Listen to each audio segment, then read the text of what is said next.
Bogati i siromašni ne razlikuju se po sreći. Razlikuju se po načinu razmišljanja. I dok većina ljudi pokušava promijeniti vanjske okolnosti, bogati mijenjaju unutarnji financijski program. Ako želiš znati zašto neki ljudi stalno stvaraju novac, a drugi ga stalno gube, ostani do kraja. Pretplati se i lajkaj video jer svaki tjedan donosimo ključne lekcije iz svjetskih bestsellera o novcu, psihologiji i uspjehu u manje od 10 minuta. 1. Tvoj financijski termostat. Autor tvrdi da svatko ima unutarnji financijski termostat. Ako je postavljen na 2000 eura mjesečno, možeš nakratko zaraditi 10.000 eura, ali ćeš se vrlo brzo vratiti na 2000 eura. Primjer iz prakse. Koliko ljudi dobije povišicu i par mjeseci kasnije opet nema novca. Ili dobiju veći posao pa povećaju troškove. To nije slučajno, to je program. 2. Bogati igraju da pobjede, siromašni da ne izgube. Siromašni razmišljaju samo da ne pogriješim, samo da budem siguran.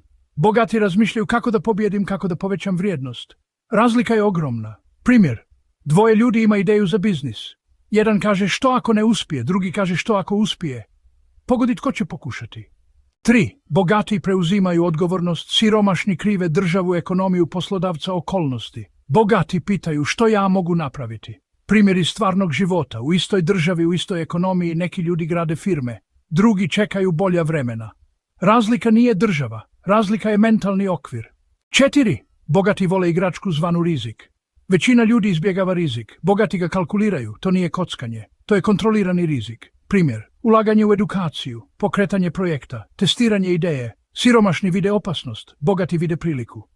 5. Bogati se fokusiraju na neto vrijednost, ne na plaću. Siromašni pitaju kolika je plaća, bogati pitaju kolika je neto vrijednost. Imovina, investicije, sistemi. Plaća te čini stabilnim, imovina te čini slobodnim. 6. Bogati misle veliko. Ovo je možda najvažnija razlika. Siromašni žele dovoljno, bogati žele veliko, jer znaju da ako ciljaš malo, dobiješ malo. Primjer, netko želi 1000 eura više mjesečno. Netko želi izgraditi biznis od 1.000.000 eura. Različita pitanja, različiti potezi, različiti rezultati. 7. Najbrutalnija istina. Ako duboko vjeruješ da bogatstvo nije za tebe, nikada ga nećeš zadržati.